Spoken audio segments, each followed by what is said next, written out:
In poem 1129 on page 1496, Dickinson sums up for me what is sort of her epistemological aesthetic, which is an odd phrase for me to be offering you. But as you recall, epistemology is how we find the truth, right? The question of, can we know the truth, and if so, how? And aesthetics is an artist's idea about her work and how her work is beautiful and how she can make her work beautiful. Well, for me, in my view, for Dickinson, epistemology and aesthetics come together in her determination to embrace ambiguity, in her determination to open up a space for readers to discover their own truths. She writes, "Tell all the truth, but tell it slant. Success in circuit lies, too bright for our infirm delight, the truth's superb surprise. As lightning to the children eased with explanation kind, the truth must dazzle gradually, or every man be blind." And so I think that she refrains from lecturing, refrains from offering the direct moral, and instead opens spaces for exploration and discovery, but also potentially frustration and confusion.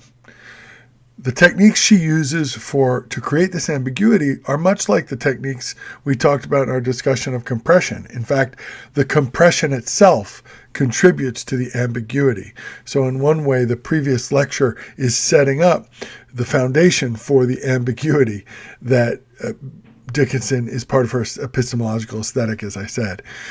Then, of course, there are other more obvious markers of ambiguity. Dashes, not periods, not commas, not semicolons, dashes, the most open of possible punctuation marks.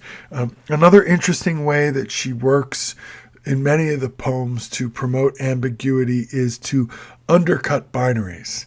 An example of that is poem 449 on page 1485. "I died for beauty, but was scarce adjusted in the tomb when one who died for truth was lain in an adjoining room. He questioned softly why I failed. For beauty, I replied, and I for truth. Themself are one, we brethren are, he said. And so as kinsmen met a night, we talked between the rooms until the moss had reached our lips and covered up our names." Well, that last refusal to rhyme, we could have a long discussion about. The obvious word you expect in that last line is tombs, right? Rooms, tombs. But the covering of names, what an interesting little move at the end to disrupt what seems like the inevitable logic of the poem, right? Instead of saying tombs, she says names, and where we're expecting things to go, we're suddenly not there. Although maybe names are names on tombstones. So maybe it still works, it's that kind of ambiguity where she pulls the rug out from under us. But the binary that I see here, I wanted to talk about, is truth and beauty.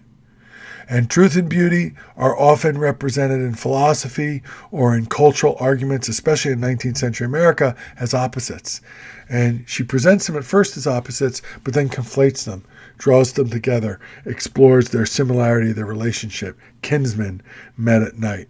So this kind of construction of a binary and then undercutting of it, classic Dickinson move, you'll find it in a lot of the poems.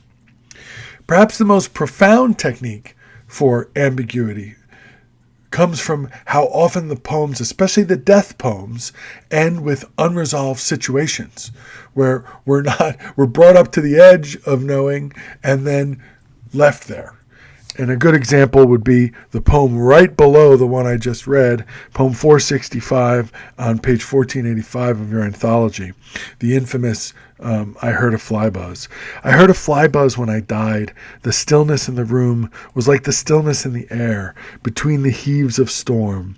The eyes around had wrung them dry, and breaths were gathering firm for that last onset when the king be witnessed in the room. I willed my keepsakes signed away, what portion of me be assignable, and then it was, there interposed a fly. with blue, uncertain, stumbling buzz between the light and me, and then the windows failed, and then I could not to see. Now it's very interesting. First of all, again, that little dagger-like twist in that last line, instead of I could not see, it's I could not see to see. And I think I might have misread the line. It's I could not see to see. Very kind of, not just I could not see, but I see to see. Part of what makes that happen is she needs that meter. She needs that rhyme length because she's trying to have a matching meter in lines 2 and 4. But it's also interesting how she resists straight rhyme throughout the rest of the poem. She relies on slant rhyme in most of the poem, and then hits it with the standard rhyme at the end. By the way, as a side note, I didn't put it on the slide. I should have. One of her other techniques for cultivating ambiguity is slant rhyme, the way that she vacillates between exact rhyme or traditional rhyme and then odd slant rhymes or deliberate non-rhymes that disrupt the scheme. And by so disrupting the scheme, disrupt the meaning and open up unresolved interpretive possibilities. But the unresolved situation that this poem ends with is what happened? What happens when you die? Well, we get a metaphor of sight. Death is lost sight. And in the other poems, we have death as lost reason, lost knowing. But so there's no sense of eternal bliss or eternal salvation or eternity at all. These poems, these death poems, so frequently end with a question. And I would argue many of Dickinson's poems end with a question, and that's one of her most powerful tools for ambiguity. All right, I'm going to explore some more Dickinson later, but I'll end the torment now for this brief recording. See ya in Blackboard.